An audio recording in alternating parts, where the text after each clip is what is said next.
बिस्मिल्लाहिर्रहमानिर्रहीम। अल्हम्दुलिल्लाह मुझे प्रैक्टिस करते हुए तकरीबन 24 साल हो गए हैं, लेकिन गुज़श्ता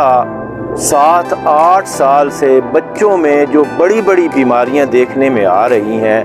वो इससे पहले की प्रैक्टिस में कभी नहीं देखी थी। 8-10 साल के बच्चों में मैदे और जिगर के मुस्तकिल मसाइल,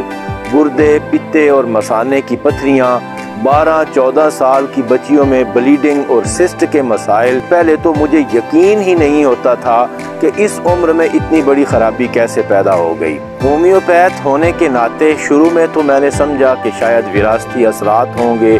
लेकिन जब केस हिस्ट्री ली तो माँ बाप में और ख़ानदान की हिस्ट्री में ऐसी कोई चीज़ मौजूद नहीं थी। लेकिन जब किसी भी ऐसे बच्चे की तफसीली हिस्ट्री ली तो पता चला कि उसकी ग़िज़ा बहुत ख़राब है और आजकल की केमिकलाइज्ड और प्रोसेस्ड ग़िज़ाएँ इस सारी तबाही का सबब बन रही हैं। लेकिन इससे भी बड़ा मसला ये है कि जब मैंने बीमारी के मुताबिक दवा तजवीज़ करने के साथ बच्चों को और वालिदैन को ग़िज़ा की इस्लाह का मशवरा दिया तो आगे से जवाब आता है कि बच्चा फ्रूट और सब्ज़ी तो खाता ही नहीं, बल्कि फ्रेश जूस तक को मुंह नहीं लगाता। अब इसकी क्या वजह है कि बच्चे की सेहत गलत ग़िज़ा से ख़राब हो रही है, इतने बड़े बड़े मसाइल पैदा हो रहे हैं, अभी उसकी ग्रोथ भी हो रही है और उसको ग़िज़ा की इस्लाह की अशद ज़रूरत है, लेकिन बच्चा कोई सेहत बख्श ग़िज़ा मुंह के करीब ले जाने को तैयार नहीं। पकी हुई सब्ज़ी तो बहुत दूर की बात है, फ्रूट,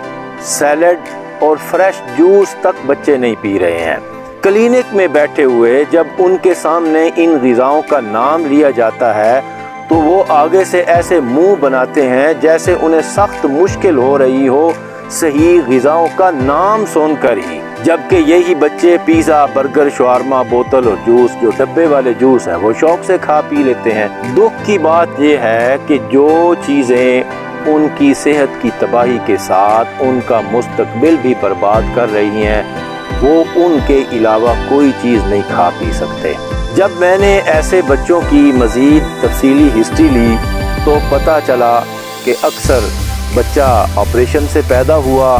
और माँ का दूध नहीं था, जिसकी वजह से डब्बे वाला दूध देना पड़ा और डब्बे वाले दूध में आप जानते हैं कि आर्टिफिशियल फ्लेवर होता है। फिर जब 4-5-6 माह की उम्र में ठोस ग़िज़ा शुरू की तो वो भी डब्बा बंद, उसमें भी आप जानते हैं कि प्रिजर्वेंट्स और आर्टिफिशियल फ्लेवर मौजूद होता है। फिर जब बच्चा 1-1.5 साल 2 साल का हो गया तो चॉकलेट, टॉफ़ी, सलांटी, डब्बे वाले जूस, केक, बिस्किट और नूडल्स वगैरह शुरू हो गए, इनमें भी आर्टिफिशियल फ्लेवर होता है। फिर जब बच्चा थोड़ा सा और बड़ा 3-4-5 साल का हुआ तो पिज़्ज़ा, बर्गर, शवारमा और बोतल वगैरह शुरू हो गई जिनमें आर्टिफिशियल फ्लेवर मौजूद होता है। यानी बच्चे ने पैदा होने से लेकर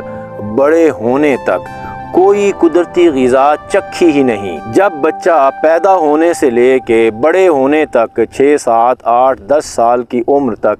सिर्फ़ और सिर्फ आर्टिफिशियल फ्लेवर वाली ग़िज़ाएँ लेता है तो जब उसके मुंह में कोई कुदरती चीज़ डाली जाती है तो उसको ना सिर्फ उसका जायका महसूस नहीं होता बल्कि बहुत बुरा लगता है। ऐसे लगता है कि जैसे उसके मुंह में मिट्टी या भूसा डाल दिया गया हो और उसको बाकायदा तौर पर उबकाइयाँ और मतली आने लगती है कुदरती ग़िज़ाएँ खाने से या देखने से भी उसको बुरा लगता है, उसको उनकी स्मेल भी बुरी लगती है। ऐसे बच्चों का इलाज मेरे लिए एक बहुत बड़ा चैलेंज होता है, क्योंकि ग़िज़ा की इस्लाह के बगैर उनकी सेहत की बहाली का कोई इम्कान नहीं होता, लेकिन उनका जिस्म और उनके टेस्ट बड कोई भी कुदरती ग़िज़ा लेने के लिए आमादा नहीं होते हैं। अगरचे होम्योपैथी में ऐसी बहुत सी दवाएं मौजूद हैं जिनके ज़रिए टेस्ट और निज़ाम हज़म की इस्लाह से ऐसे मसाइल का हल हो सकता है, लेकिन फिर भी ऐसे केसेस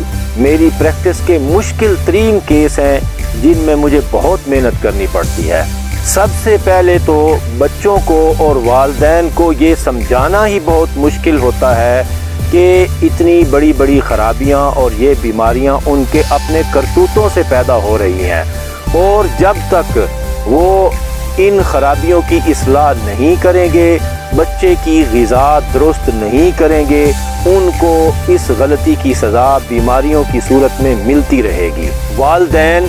बच्चों को ये ग़िज़ाएँ लाड प्यार में खिला रहे हैं, पैसा आ गया लेकिन अकल नहीं आई कि ये बच्चे के साथ प्यार नहीं है